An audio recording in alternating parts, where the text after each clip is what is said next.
నమస్తే, welcome to the point. నేను భాగ్యశ్రీ. ఇక ఈ నెల 15న సమావేశం కానుంది కాంగ్రెస్ శాసనసభాపక్షం. ఇక ముఖ్యమంత్రి రేవంత్ రెడ్డి నేతృత్వంలో జరగనున్న ఈ భేటీలో భూభారతి, సన్నబియ్యం, ఇందిరమ్మ ఇల్లు, ఎస్సీ ఎస్టీ వర్గీకరణపై చర్చ జరగనుంది. ఇక ఈ మేరకు పార్టీ ఎమ్మెల్యేలు, ఎమ్మెల్సీలకు సమాచారం అందించారు ప్రభుత్వ విప్లు.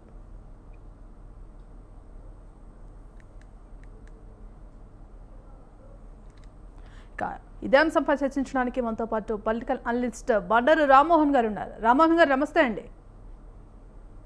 నమస్తే రామ్మోహన్ గారికి ముఖ్యంగా సిఎల్పి సమావేశంలో ముఖ్యంగా 4 అంశాలపై చర్చ జరగబోతున్నట్టుగా తెలుస్తోంది. ముఖ్యంగా ఇటు ఇందిరమ్మ ఇల్లు కావచ్చు, సన్నబియ్యం కావచ్చు, ఇక ఎస్సీ ఎస్టీ వర్గీకరణపై కూడా ఈ సమావేశంలో చర్చించే అవకాశం ఉన్నట్టు కనిపిస్తోంది. మరి ఈ నేపథ్యంలో ఎస్సీ వర్గీకరణపై ఇప్పటికే ఒక జీవో కూడా విడుదల చేసినట్టుగా తెలుస్తోంది. మరి ఇప్పటికైనా ఇటు ఎస్సీ సామాజిక వర్గానికి న్యాయం చేసే దిశగా ప్రభుత్వం ముందడుగు వేస్తుంది అనుకోవచ్చా? నాగేశ్వర్ గారు, మీకు స్వతంత్ర టీవీ ప్రేక్షకులకు నమస్కారం. గత 16 నెలలుగా మొన్నటి ఏప్రిల్ 7 నాటికి సరిగ్గా 16 నెలలైంది కాంగ్రెస్ ప్రభుత్వం తెలంగాణ రాష్ట్రంలో వచ్చి. గత 16 నెలలుగా ఏది ముందు చేయాలి, ఏది వెనక చేయాలి అనేది వాళ్ళకి తెలుస్తలేదు అనుకుంటున్నాను. అసలు ఇవాళ ఎస్సీ వర్గీకరణ బిల్లు జీవో రూపంగా తీసుకొచ్చేసిండ్రు కదా. అట్లానే భూభారతి 5 గంటలకు 3:30 నుంచి మొదలవుతున్నారు, 5 గంటలకు మొదలు పెడతా అన్నారు. ఇప్పటికి కూడా దాని అతిగతి లేదు. కలెక్టర్లతో ఇంకా మీటింగ్ లో ఉన్నారు మనకు రేవంత్ రెడ్డి గారు. సన్నబియ్యం గత పథకం ప్రారంభించి చాలా అయింది, ఉగాది నుంచి ప్రారంభించారు. ఇట్లా ప్రతిదాన్ని అంటే ఒక్కటి మాత్రం నిజమైందంటే ఇప్పటికీ కూడా కాంగ్రెస్ శ్రేణుల్లో కానీ, ముఖ్యంగా కాంగ్రెస్ ఎమ్మెల్యేలు, ఎమ్మెల్సీలు, మంత్రుల్లో కానీ వీటి మీద ప్రభుత్వం ఏదైతే అమలు చేద్దాం అనుకుంటుందో ఆ పథకాల మీద సరైన విధంగా అవగాహన లేదు అనిపిస్తుంది. అందుకనే ఇది మంచి పని. రేపు 15 నాడు మరి కాంగ్రెస్ శ్రేణులకు, ముఖ్యంగా కాంగ్రెస్ ఎమ్మెల్యేలు, ఎమ్మెల్సీలు, మంత్రులు వీళ్ళందరినీ కూర్చొని ఒక అవగాహన పెట్టుకోవడం మంచిదే అంటారు. కానీ ఎందుకు డెడ్ లైన్ విధించుకుంటున్నారు, ఎందుకు విఫలమవుతున్నారు ఇప్పుడు నాకు అర్థమైంది. ప్రతిదీ కూడా మేనిఫెస్టోలో హామీల అమలుకు 100 రోజులు అని పెట్టుకున్నారు. 100 రోజులు దాటి ఇప్పుడు 16 నెలలు అయిపోయింది. చాలా హామీలు అతిగతి లేవు. అరకొర హామీలు అమలు చేసినా కూడా సగం అమలు సగం ఇటు నడుస్తున్నాయి. ఇప్పటికి కూడా స్పష్టత లేదు. మహిళలకు ఇచ్చిన 5 హామీలు కానీ, 5 గ్యారెంటీలు, అట్లాగే మనకు 13 హామీలు, 6 గ్యారెంటీలు 13 హామీలు, 40-20 కానీ ప్రతిపక్షాలాగా ఇవన్నీ కూడా ఏది మొదలు కాలేదు. కొన్ని మొదలైనవి సగంలో ఆగినాయి. రైతు బంధు ఒక విడత పెట్టారు, ఇవన్నీ ఉన్నాయి కదా. ఇవాళ ఇప్పుడు ఈ పథకాల గురించి మరొకసారి అవగాహన అంటే సన్నబియ్యం ప్రారంభించక ముందు అవగాహన పెట్టాలి. ఇవాళ భూభారతి ప్రారంభిస్తున్నారు. ఎస్సీ వర్గీకరణకు జీవో నెంబర్ 2 జీవోలు ఇష్యూ చేశారు. ఇవన్నిటి మీద ముందు అవగాహన ఎందుకు పెట్టుకోలేదు అంటే కౌంటర్ చేయడానికి ఇప్పుడు కాంగ్రెస్ శ్రేణుల దగ్గర సరుకు లేదా అంటే ప్రతిపక్షం ఎట్లా కౌంటర్ చేస్తుంది, ఇవన్నీ ఏమైనా అంటారు. ఉదాహరణకు దళితుల గురించి వాళ్ళ మాట్లాడుతూ రేవంత్ రెడ్డి గారు అనేక హామీలు ఇచ్చారు అని. కానీ గతంలో దళిత బంధు 10 నుంచి 12 లక్షలు చేస్తామన్నారు. ఇప్పటికి మొదలు కాలే కదా. అంటే చాలా పథకాల గురించి ఆర్భాటంగా ప్రారంభిస్తున్నారు, మళ్ళీ పోతున్నారు. ఉదాహరణకి వాళ్ళ భూభారతి ప్రకటన చేస్తారు, ఇంకా మొదలు కాలే, అయినా సరే చేస్తారనుకున్నాం. అన్నారు మొదట్లో రాష్ట్రం అంతా భూభారతి, ఇది మన ధరణిని బంగాళాఖాతంలో పడేస్తాం, భూభారతి అని కొత్త చట్టం తీసుకొస్తాను. ఇది ఒక రకంగా చెప్పారంటే కొత్త సీసాలు పాత సారం. ఇవి కేవలము గతంలో ధరణి ద్వారా కూడా రైతులు అనేక ఇబ్బందులు ఎదుర్కొన్నారు. అటు రెవెన్యూ పరంగా కావచ్చు, ఇటు డిజిటల్ ద్వారా కొంతమందికి అవగాహన లేక చదువు రాని వాళ్ళు కూడా రైతులు అనేక ఇబ్బందులు పడతారు. మరి ఇప్పుడు భూభారతి చట్టాన్ని అమల్లోకి తీసుకురాబోతున్నారు. మరి ఈ భూభారతి చట్టం ద్వారా అయినా అటు రెవెన్యూలో కావచ్చు, ఇటు ఈ చట్టం ద్వారా కొంత సమస్య తీరే అవకాశం కనిపిస్తుందంటారా? మన మీడియాతో సహా నేను అందులో రెవెన్యూలో ఎక్స్పర్ట్ గా చెప్తున్నాను, చాలా అవగాహన పెంచుకోవాల్సిన అవసరం ఉంది. ప్రభుత్వం జిమ్మిక్కు చేస్తుంది. ధరణి వెబ్సైట్, అది భూభారతి వెబ్సైటే. ఇది ROR చట్టంలో 2019లో కేసీఆర్ గారు 2018 చట్టం 2019లో అమలు చేసుకుంటూ దాన్ని కేవలం ధరణి అనేది పోర్టల్ మాత్రమే, రిజిస్ట్రేషన్లకు వాటికి ఉన్న పోర్టల్. ఆ పోర్టల్నే ఇవాళ కొత్త సీసాల పాదసార అన్నట్టు భూభారతి అని లేబుల్ మార్చారు. లేబుల్ మార్చితే ఏమవుతుంది, అందులో ఉన్న రికార్డు ఏమవుతుంది, అందులో పాత పొరపాట్లు ఎవరు సవరించారా, ఎక్కడ మనకు వివరణ లేదు. ఒక ఉదాహరణ చెప్తారమ్మా. గతంలో మనకు మన ధరణిలో 4 పెద్ద పొరపాట్లు ఉండేవి. ఎక్స్టెంట్ తప్పు పడ్డది. 4 ఎకరాలు ఉంటే 4 గుట్టలు పడ్డ సందర్భాలు ఉన్నాయి. ఎక్స్టెంట్స్ ఎక్కువ పడ్డది కొన్నిసార్లు. రెండోది ఏంటంటే పేర్లు, అంటే పట్టేదారి పేరు అవన్నీ తప్పు పడ్డాయి. మూడోది ఏమో ప్రొహిబిషన్ లిస్ట్ లో చాలా భూములు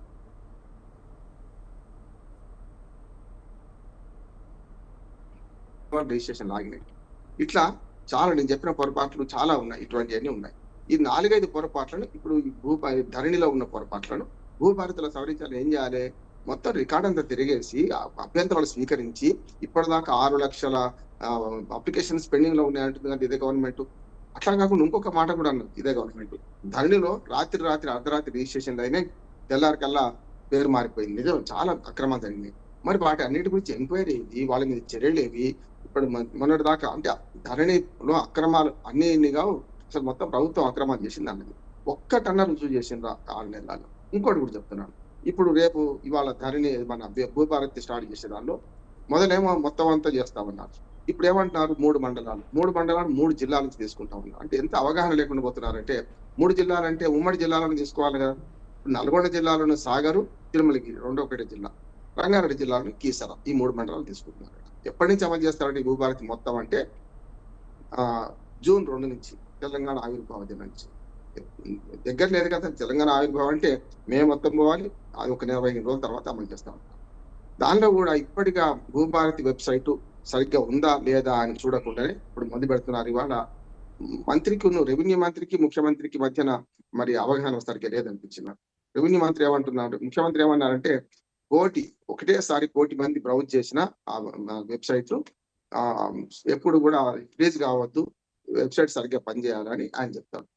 కేవలం 3 మండలాలకే పరిమితం చేస్తే రేపు కొందరు దుండగులు రేపు ఇందులో చొరబడతారు, దాని వెబ్సైట్ ఫ్రీ చేసే అవకాశం ఉంది కనుక దయచేసి జాగ్రత్తగా ఉండండి. అటువంటి వాళ్ళ విషయం పోలీసుకేమో రెవెన్యూ మంత్రి ఆదేశాలు ఇస్తారు. 1,000,000 మంది అందులో ఎంటర్ అయినా కూడా ప్లీజ్ కానీ యాప్ మేము తయారు చేసుకున్నామని చెప్పి ప్రభుత్వం అంటుంటే, రెవెన్యూ మంత్రి అదే ప్రభుత్వంలో ఉన్న రెవెన్యూ శాఖకు సంబంధించిన పొంగులేటి శ్రీనివాసరెడ్డి ఏమంటున్నాడు, కేవలం 3 మండలాలు అమలు చేస్తేనే ఫ్రీజ్ అయితే మరి పొద్దున 540-50 మండలాలు ఒకటేసారి బ్రౌజ్ అయితే ఎట్లా చేస్తారు మరి? అంటే ఇవన్నీ పూర్తిగా అవగాహన లేని పనులు అనుకుంటున్నాను నేను. అట్లాగే మొత్తం దీని గురించి సమగ్రమైన వివరాలతో ప్రభుత్వం ప్రజలకు తెలపాల్సిన అవసరం ఉంది. ఇప్పటికీ ఇంక రైతులకు భయాలు ఉన్నాయి భాగ్యశ్రీ గారు. ఏమనంటే మొన్నటి దాకా ధరణి వచ్చింది, ధరణి పోయే మన భూభారతి వచ్చే డామ్ అని ఒక ఆర్టికల్ రాశాను నేను. ధరణి పోయింది, భూభారతి వస్తే మా భూములు వెబ్సైట్లు ఉంటాయా లేవా, అందులో వస్తాయా రావా? గతంలో చాలా పొరపాటు జరిగింది. నేను చెప్పాను, చాలా మంది భూములు అమ్ముకున్న వారి పేర్లు కూడా ఏనాడు రిజిస్ట్రేషన్ వాళ్ళు దొరలు భూస్వాములు మళ్ళీ తిరిగి వచ్చి మనకి ఎవరైతే భూములు కొన్నారో వాళ్ళ నుంచి మళ్ళీ డబ్బులు వసూలు చేసుకున్నారు. మా పేరు మీద వచ్చింది, డబ్బులు ఇవ్వండి అని చెప్పి మళ్ళీ రిజిస్ట్రేషన్ చేశారు. మరి గతంలో ధరణి నేను చెప్పిన 4 పొరపాట్లను సవరించారా లేదా? సవరిస్తే మరి ఎట్లా ఉన్నది? ఆనాటి భూముల్లాగానే మళ్ళీ ఇప్పుడు భూస్వాముల పేరు మీద లేకుంటే మళ్ళీ కొన్న తర్వాత కూడా మళ్ళీ రిపీట్ అవుతాయా? అవే పొరపాట్లు రిపీట్ అవుతాయా అని చూడాలి కదా. అందుకని మొత్తం ఇవైతే టార్గెట్స్ పెట్టుకోవడం, డేట్లు పెట్టుకోవడం, ఆ డేట్లను పాటించకపోవడం ఇప్పటిదాకా జరుగుతున్నది ఇదే. కనుక ఇప్పటికైనా సరే ప్రభుత్వం పునరాలోచించుకోవాలి. అవగాహన పెంచి ప్రజల్లో అవగాహన పెంచిన తర్వాతే పథకాలు అమలు చేయండి. ఎవరన్నా 16 నెలలు అయిపోయింది, ఇంకా మరి ముందున్నది 3 ఏళ్ళు ప్రభుత్వం ఉంటది. ఇప్పటికే అంతా అయిపోయినట్టు లెక్క. ఎలక్షన్ లో 6 నెలల ముందు వస్తారు అనుకుంటే. కనుక అవగాహన లేని పనులు చేస్తున్నారు, డెడ్ లైన్ పెట్టుకుంటున్నారు. ఆ డెడ్ లైన్ సరైన విధంగా చేస్తలేదు. ఇప్పటికే కౌలు రైతులకు ఎప్పుడో డిసెంబర్ 28కి డేట్ పెట్టుకున్నారు. మార్చి అయిపోయింది, ఏప్రిల్ కూడా వచ్చేసింది. మరి 4 నెలలకు ఏం చేస్తున్నట్లు లెక్క. ప్రతిదీ డేట్లు పెడుతున్నారు. ఎందుకు డేట్లు పెట్టుకుంటున్నారు? హామీల అమలు నుంచి మొదలు పెడితే ప్రతి పథకానికి డేట్లు పెట్టుకోవడం, అవగాహన రాహిత్యంతో మళ్ళీ ముందుకు డేట్లు జరపడం వస్తున్నారు కనుక ఏం లేదు. ఇప్పటికైనా నా ఉద్దేశం అంటే రేపటి సమావేశంలో ఇప్పటికీ కాంగ్రెస్ శ్రేణులకు జవాబు చెప్పే పరిస్థితి లేవు కనుక వాళ్ళకి అవగాహన కల్పించుకోండి. వాళ్ళ ద్వారా కౌంటర్ చెక్ చేయించుకోండి. ప్రతిపక్షాలు చేసే నిర్మాణాత్మక విమర్శలకు తప్పనిసరి సమాధానం ఇవ్వాలి. బట్టగాల్చి మీరు చేస్తే ప్రతిపక్షాలను పట్టించుకోవాల్సిన అవసరం లేదు. కానీ ప్రజలకైతే వాస్తవాలు తెలపాల్సిన అవసరం ఉంది కదా. పరిపాలన అంటేనే ట్రాన్స్పరెన్సీ, అట్లాగే అకౌంటబిలిటీ, ఈ 2 ఉండాలి. ఈ 2 లోపించినాయి నేను అంటున్నాను ఇవాళ. అయితే రామ్మోహన్ గారికి మరో అంశం చూసుకుంటే చరిత్రలో ఎన్నడూ చూడని రాజకీయం అంటే 2019 నుంచి 2024 మధ్యలో చూస్తామన్నారు ఏపీ సీఎం చంద్రబాబు నాయుడు. మరి ఆ సమయంలో తన లాంటి వాళ్ళు కూడా బయటకు రాని పరిస్థితి నెలకొందన్నారు. మరి గత 10 నెలల్లో ఊహించని దానికంటే కూడా ఎక్కువ పనులు చేశామన్నారు ముఖ్యమంత్రి చంద్రబాబు నాయుడు. అంటే దీన్ని ఏ విధంగా చూడొచ్చుంటారు? ఆయన అన్నమాట నిజమే, కానీ కొంచెం ఎక్కువ చెప్పిండా నేను. ఎందుకంటే నిజమే ఎందుకంటే ఆయన ప్రతిపక్ష స్థానంలో 45 ఏళ్ల రాజకీయ అనుభవం, అట్లాగే 4వ సారి ముఖ్యమంత్రిగా ప్రమాణ స్వీకారం చేసిన అనుభవం, దాంతోపాటు మంచి డిప్లొమాటు, కేంద్రంలో చక్రం తిప్పిన వాడు ఉన్నాడు. ఇవాళ మళ్ళీ చక్రం తిప్పే అవకాశం మళ్ళీ వచ్చింది. జగన్మోహన్ రెడ్డి గారు, కేసీఆర్ గారు ఇద్దరు కూడా కేంద్ర ప్రభుత్వం వీక్ గా వస్తే, సంకీర్ణ ప్రభుత్వం వస్తే మేము కొంత సాధించేవాళ్ళమని 4 సార్లు 10 సార్లు అన్నారు వాళ్ళు కనుక అది ఒక రకంగా అవకాశం వచ్చింది. కానీ గతాన్ని ఇంకా మాట్లాడుతూ అంటే ఇప్పుడు 10 నెలలు అయిపోయింది ప్రభుత్వం వచ్చి. 10 నెలల తర్వాత ఇంకా దాన్ని గురించి మాట్లాడుతూ జగన్నామ స్మరణ చేయాల్సిన అవసరం కదా స్పష్టంగా చెప్తున్నాడు. ఇవాళ మొత్తం చంద్రబాబు నాయుడు గారి లైవ్ అంతా చూశాను. ఇవాళ అభివృద్ధి దిశలో పోతున్న క్రమంలో ఇంకా పాతవి గుర్తు చేయాల్సిన అవసరం లేదు. అంటే ఉన్నది ఎందుకంటే ఉందంటే ఈ విధ్వంసానికి నేను స్పష్టంగా చెప్తున్న విధ్వంసం 3 ముక్కల రాజధాని 3 ముక్కలాట ఆడిండు. అట్లాగే పోలవరం ఒక్క అడుగు ముందుకు పడలేదు. ఇవన్నీ వాస్తవం కాదట్లేదు.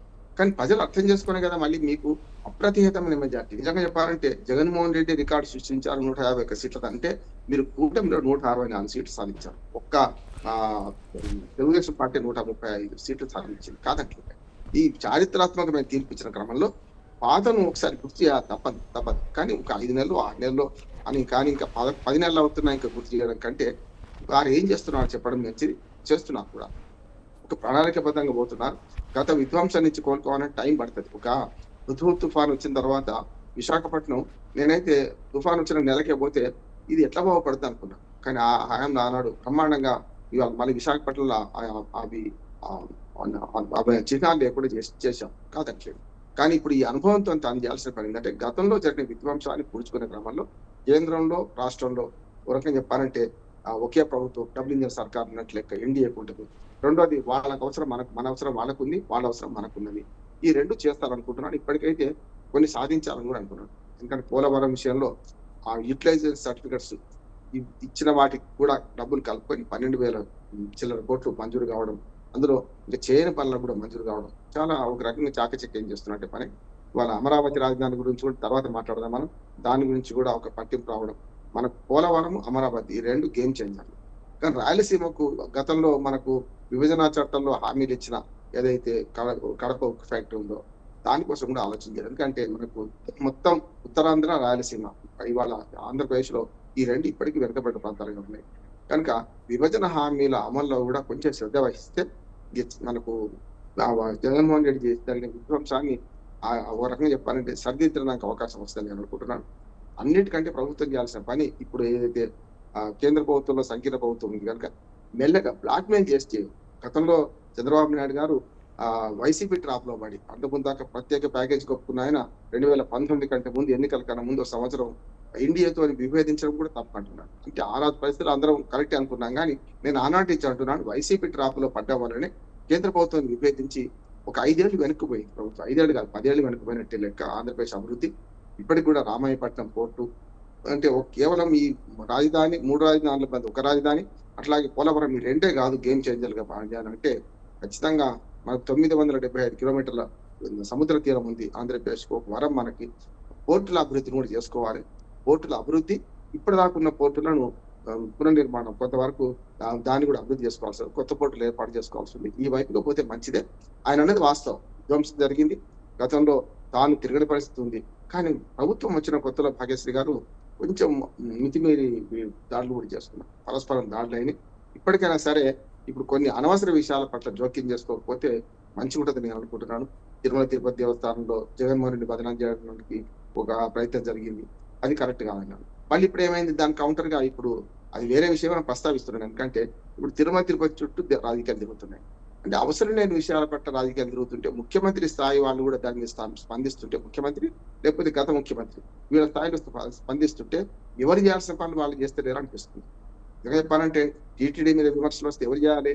అక్కడ ఈవో చూసుకోవాలి, లేకపోతే మన పాలక వర్గం చూసుకోవాలి. అది దాటిపోవద్దు. లోకేష్ గారు లేకపోతే పవన్ కళ్యాణ్ లేకపోతే ఇటు పక్కన చంద్రబాబు మాట్లాడాల్సిన అవసరం కాదు. కొంచెం ప్రతిపక్షాన్ని కౌంటర్ చేసే దిశలో ఎవరి హుందాతనాన్ని వారు కాపాడుకుంటే మంచిది. ఇవాళ పూర్తిగా మనకు ఏదైతే అంబేద్కర్ జయంతి సందర్భంగా మాట్లాడిన మాటలు కానీ ఒక ఊళ్ళో ఆ ఊళ్ళో ఇల్లు కట్టించే మన వాటికి కూడా మాట్లాడే విషయంలో నేను సందేహించడం లేదు. చంద్రబాబు నాయుడు మంచి విజనరీ. ఇక ముందు చేసే పనులకి దృష్టి పెట్టండి. అనవసరంగా జగన్మోహన్ రెడ్డి చేసిన విధ్వంసం గురించి మళ్ళీ మాట్లాడితే ఇప్పుడు అయిపోయింది. ప్రజలు తీర్పిచ్చేసి 3.5 ఏళ్ళు ఇంకా 4 ఏళ్ళు ఉంది మళ్ళీ ఎలక్షన్స్. వచ్చే ఎలక్షన్స్ దాకా ఇప్పుడే ఎన్నికల కన్నా ముందు మాట్లాడుకుంటే కరెక్ట్ కాదని నేను. ఇక మరో అంశానికి చూసుకుంటే రామ్మోహన్ గారు ఉన్నారా? ఉన్నాను. రైట్. ఇక మరో అంశానికి చూసుకుంటే ఇటు ఏపీ రాజధాని నిర్మాణానికి సంబంధించి భూ సమీకరణ విధానంలో కూడా భూములు ఇచ్చేందుకు మరిన్ని గ్రామాల రైతులను ముందుకొస్తున్నారు.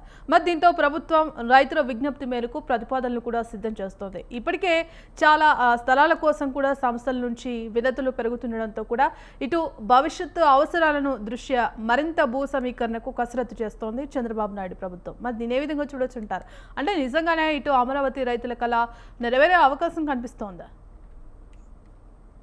నాగేశ్వరి గారు, అమరావతి ఒక కలరే కాదు, నిజంగా చెప్పాలంటే ఆంధ్రప్రదేశ్ ఉమ్మడి మద్రాసు రాష్ట్రంలో ఉన్నప్పుడు రాజధాని లేని ప్రాంతం అయిపోయింది.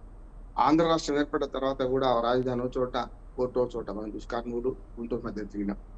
తర్వాత మన విశాలాంధ్ర ఏర్పడిన తర్వాత హైదరాబాద్ నమ్ముకున్నాం. ఇప్పటికి కూడా ఆంధ్రప్రదేశ్ అనే రాష్ట్రము స్వతంత్రంగా 53 నుంచి ఇప్పటిదాకా ఒక రాజధాని లేని రాష్ట్రంగా మిగిలిపోతుంది. కనుకనే దానికి పకడ్బందీ ఏర్పడతోని ఆనాడు కూడా నేను అన్నాను, ఎందుకంటే ప్లేస్ మారిస్తే సరిపోయేది దోనకొండ అని మనకు ప్రకాశం జిల్లా మన మార్కాపురం దగ్గర పక్కన ఉంటది. అక్కడ 20,000 ఎకరాల దాకా మనకు ఈ ప్రభుత్వ భూములు ఉన్నాయన్నాను. కానీ సరే జరిగింది, సెలెక్ట్ చేశారు. ఇక్కడ 33,000 ఎకరాలు 29,000 మంది రైతులతో తీసుకున్నారు. అన్నిటికంటే ఈ ల్యాండ్ పూలింగ్ నచ్చిన అంశం ఏంటంటే, నేను చాలాసార్లు ఆర్టికల్స్ కూడా రాశాను. ల్యాండ్ పూలింగ్ ద్వారా అంటే ఎప్పుడు కూడా భాగ్యశ్రీ గారు ల్యాండ్ ప్రభుత్వం తీసుకుంటే నిరంకుశంగా తీసుకుంది ఇప్పటిదాకా. అంటే అసలు మన భూసేకరణ చట్టమే దుర్మార్గంగా ఉండే. 2013 తర్వాత కూడా అది కొంత మానవీకరణ కొంతవరకు కొంత ప్రజలకు మనం నిర్వాసితులకు న్యాయం చేసే అవకాశం వచ్చినా కూడా ఇప్పటికీ భూమిని ప్రభుత్వం తీసుకుంటుంటే ప్రజోపకరమైన పనులకు, అంటే దానికి ఇప్పటికీ నిర్వచనం చెప్పలే. ప్రజోపకరమైన పనులు రోడ్లు, టెలిఫోన్ స్తంభాలు, లేకుంటే కరెంట్ స్తంభాలు, కాలువలు, సాగునీటి కాలువలు, ఇవన్నీ ఈజీగా తెలుస్తాయి మనకు. కానీ రియల్ ఎస్టేట్ చేయడానికి కూడా మనకు సత్యవీడు మనకు సెంచుల నుంచి పొంది పెడితే ప్రైవేట్ వాళ్ళకి అప్పచెప్పేది. ఒక రకం చెప్పాలంటే గతంలో ఇప్పటిదాకా ఏ ప్రభుత్వం జరిగింది ఏంటంటే ఈ రియల్ ఎస్టేట్ వ్యాపారం చేసిన పరిస్థితి అయింది. 2013లో ఒక మంచి చట్టం వచ్చింది. ఆ చట్టం ప్రకారం మానవీయ విలువలతో నిర్వాసితులకు మంచిగా పరిహారం ఇచ్చే చట్టం వచ్చింది. అందులో కొన్ని లోపాలున్నా చాలా వరకు తీసుకునే విషయంలో మాత్రం కొంత ఇప్పటికీ అంబిగ్యూటీ మెయింటైన్ అవుతుంది. ఈ రెండు కాదని చంద్రబాబు నాయుడు గారు తన అనుభవాన్ని క్రోడీకరించి గతంలో ఉమ్మడి ఆంధ్రప్రదేశ్ లో మొదలుపెట్టిన అనుభవం ఏది, ఉదాహరణకు మనకు హైదరాబాద్ లో మెట్రో రైలు కోసం భూములు సేకరిస్తే బగాయతీ భూములు అంతా మన మూసీ నది పక్కనే ఉంటాయి, మీకు నాగోల్కి వెళ్తుంటే వాటి ప్రజల నుంచి తీసుకొని ఎకరం తీసుకుంటే 1200 గదాలు ఇచ్చేసింది, 1000 గదాలు ఇచ్చేసింది. దానివల్ల ప్రభుత్వం మీద భూసేకరణ భారం పడలేదు. ఇవాళ వాళ్ళు ఎవరి ప్లాట్లు వాళ్ళు చేసుకుంటున్నారు. ఒకవైపు మెట్రో డిపో, ఒకవైపు అభివృద్ధి కనపడుతుంది. సేమ్ అదే పద్ధతిలో భూసేకరణ అనేది ల్యాండ్ పూలింగ్ ద్వారా వాళ్ళు ఇచ్చిన ల్యాండ్కు పరిహారం ఉండదు, కానీ వాళ్ళకు 1200 గదాల దాకా మనకు ఏదైతే వాళ్ళకి ఇవ్వడం అనేది చాలా సరైనది. 33,000 ఎకరాలు తీసుకోవడం కూడా చాలా పెద్దది అన్నారు. అందులో మొత్తం అంతా సేకరణ కాదు, కొంతవరకు మనకు ప్రభుత్వ భూములు కూడా ఉన్నాయి అందులో. కానీ ఈ 33,000 ఎకరాలు సరిపోదనే ఇప్పుడు గత అనుభవం చెప్తున్నాం. సరిగ్గా అమరావతి రాజధానికి ఆల్మోస్ట్ శంకుస్థాపన చేసి 10 ఏళ్ళు కావస్తుంది, దేశాబ్దం నడుస్తున్నది మనకు మోడీ గారు వచ్చి. కనుక 10 ఏళ్ల తర్వాత అవసరాలు పెరిగినాయి. ఇప్పుడు నిజంగా అవసరం ఉంది. కానీ రైతులను ఒప్పించి తీసుకోవడంలో పెద్ద ఇబ్బంది లేదు. కానీ ఇప్పుడు మళ్ళీ కాచు కూర్చుంటారు ప్రతిపక్షాలు, దీన్ని మళ్ళీ పెద్ద రాజకీయం చేస్తారు. కనుక అంగీకార పత్రాలు అయితే ఇస్తున్నారో అవి బహిర్గత పరచాలి. దానివల్ల ఏమవుతుందంటే ఇప్పుడు 4 మండలాల్లో కొత్తగా ఇప్పుడు అవసరం కూడా పెరుగుతుందంటే దానికి మంచి కారణం ఏంటంటే భోగాపురం విమానాశ్రయం విశాఖపట్నం పైకి, అంటే విజయనగరం ఉత్తరాంధ్ర జిల్లాలకు, ఉభయ గోదావరి జిల్లాలకు బాగా పనికొచ్చేది. కానీ నిజంగా చెప్పాలంటే మన మద్రాసు తర్వాత, చెన్నై తర్వాత ఈ మధ్యన కోస్టల్లో ఒక మంచి విమానాశ్రయం రావాల్సిన అవసరం ఉంటే, ఒకవేళ మనకు ఇచ్చేవాడు వడ్డించేవాడు కూడా మనవాడే ఉన్నాడు కనుక రామ్మోహన్ నాయుడు మనకు విమానయాన శాఖ మంత్రి దీన్ని ఈ 2-3 ఏళ్ళలో ఉపయోగించుకొని ఒక 6,000 నుంచి 5,000 నుంచి 7,000, 8,000 ఎకరాల భూమి మనకు విమానాశ్రయం, అంతర్జాతీయ విమానాశ్రయానికి అవసరం కూడా. కనుక అట్లానే మనకు రింగ్ రోడ్ వస్తున్నది. రింగ్ రోడ్ విషయంలో ఒకటి, మళ్ళీ రైల్వే లైన్ ఒకటి, అట్లాగే చాలా మంది చుట్టుపక్కల పరిశ్రమలు పెడతందుకు ఒప్పుకొని వస్తున్నారు. వీటన్నిటికీ అదనపు భూమి అవసరమే. కానీ కేవలం కేంద్రీకృత వ్యవస్థ వల్ల, కేంద్రీకృతమైన అభివృద్ధి వల్ల హైదరాబాద్ ఆక్టోపస్ లాగా పెరిగితే మనం చూస్తున్నాం కదా, మొత్తం అంతా హైదరాబాద్ ఆక్టోపస్ లాగా పెరిగాలంటే కొన్ని సమస్యలు వస్తాయి, నగరాలు నరకాలుగా మారుతాయి. దాన్ని దృష్టిలో పెట్టుకొని అంటే లంగ్ స్పేస్ ఉంచుకుంటూ అభివృద్ధి చేస్తే తప్పులేదు. కానీ ఇది కాకుండా ఇప్పుడు సేకరించిన భూమిలో చాలా అభివృద్ధి చేయొచ్చు. ఒక విమానాశ్రయానికి అదనంగా భూమి పడుతుంది, కానీ పరిశ్రమల కోసమో లేకుంటే ఇతరత్రా కానీ భూమి సేకరణ కరెక్ట్ కాదని నేను అంటున్నాను. ఒక పట్టణాభివృద్ధి నిపుణులుగా చెప్తున్నాను, ఇది సరైనది కాదు. ఇంకో 10,000 ఎకరాలు విమానాశ్రయాన్ని తీసుకున్నారని ఒప్పుకోవచ్చు, కానీ ఇప్పుడు తొళ్ళూరు, మంగళగిరి, మా తాడికొండ 4 మండలానికి తీసుకుంటున్నారు. మనకు ఏదైతే భూమి తీసుకుంటున్నారో కొన్ని చోట్ల మొత్తం ఊళ్ళే తీసేసుకుంటున్నారు. కానీ అది విమర్శల పాలు కాకుండా నిజంగానే రైతులందరూ ఒప్పుకొని ఇస్తే ఇప్పుడు ఏది ల్యాండ్ పూలింగ్ వ్యవస్థలో ఏదైతే భూమి తీసుకున్నారో అట్లా ఇస్తే మంచిదే అంటున్నాను, కాదంటలేదు. కానీ దయచేసి అభివృద్ధిని కేంద్రీకృతం చేయకండి నేను పాలకులు విజ్ఞప్తి చేస్తున్నాను. ఇప్పుడు కూడా మీరు చూడండి భాగ్యశ్రీ గారు, అభివృద్ధి కేంద్రీకృతం అయితే నగరాలు నరకాలుగా మారుతాయి. ఢిల్లీ చూస్తున్నాం మనం, వాళ్ళ పొల్యూషన్ ఎంత ఉందో. హైదరాబాద్ చూస్తున్నాం, మా పెద్ద నగరాలను అట్లా చూస్తున్నాం. కనుక ఒక్క నగరాన్ని పెద్దగా నిర్మించే బదులు ఇటువంటి నగరాలు అంటే పారిశ్రామిక అభివృద్ధి కోసం ఇతరత్ర దయచేసి అమరావతిని బేస్ చేసుకోకండి. రాజధాని అనేది అమెరికాలో 50 రాష్ట్రాలు ఉంటే ఏ రాజధాని కేంద్రం కూడా అమెరికా రాష్ట్రాల రాజధాని కేంద్రం పెద్ద పట్టణం కాదు. మనకు న్యూయార్కులు, వాషింగ్టన్ అంటాం. దేశవ్యాప్తంగా చాలా పట్టణాలు ఆయా రాష్ట్రాలకు రాజధానులు లేవు.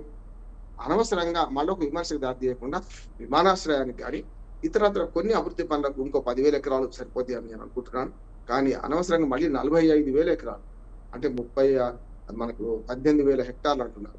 45,000 ఎకరాలు, 11 గ్రామాలు, 4 మండలాల పరిధిలో తీసుకుంటే మళ్ళీ విమర్శల పాలవుతారేమో అనుకుంటున్నాను. అభివృద్ధి కేంద్రీకృతంగా అంటే వికేంద్రీకరణ చేసే క్రమంలో చూసుకుంటే వాళ్ళ కియా ఫ్యాక్టరీ అనంతపురం జిల్లాలో ఉంటే మనకు రాయలసీమకి ఎంత బాగా మనకు వచ్చింది. అట్లా నేనేమంటున్నాను అంటే అభివృద్ధిని వికేంద్రీకరించండి. రైట్. దయచేసి మళ్ళీ కేంద్రీకరించుకుంటే బాగుంటది.